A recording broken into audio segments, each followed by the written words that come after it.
Bienvenue donc dans ce deuxième débat du jour. On s'intéresse ce soir au virus Ebola. L'unique spécialiste en fièvre hémorragique de Sierra Leone n'a pas été épargnée par la ministre de la Santé a donc confirmé la semaine dernière que nous allions engager des procédures d'alerte contre le virus Ebola. Il sévit une nouvelle fois en Afrique de l'Ouest, au moins 100 morts, en particulier en Guinée. La propagation de la maladie fait craindre une épidémie, soulignée par l'Organisation mondiale de la Santé. Il faut ramener les choses à leur juste proportion, ne pas se laisser surprendre. Ceci étant dit, le risque de voir venir quelqu'un de Guinée, de débarquer de Conakry, finalement est très faible, limité. Excusez-moi, j'insiste, ça veut dire quand même que les arrivées de Conakry en ce moment sont un petit peu observées. Oui, d'abord les embarquements.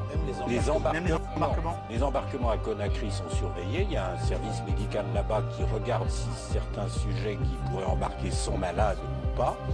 Et s'il n'y a pas de problème, l'embarquement se fait.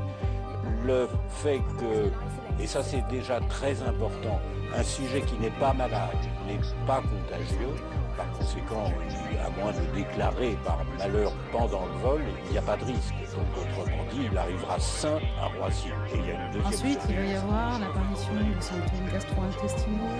L'incubation de 2 à 21 jours, donc la probabilité n'est pas nulle qu'une personne en incubation qui a contracté la maladie à Conakry puisse débarquer. C'est pas impossible. Je vous demande pas si vous aviez vu le film avec Dustin Hoffman qui s'appelait Alerte. Oui, je l'ai vu. Oui, parce que vous l'avez vu. Non, mais voilà, on l'a tous en tête. Et on y pense quand on fait votre métier? Un petit peu, oui, quand même, parfois, oui. Vous comprenez que ça nous impressionne, nous, dans le public?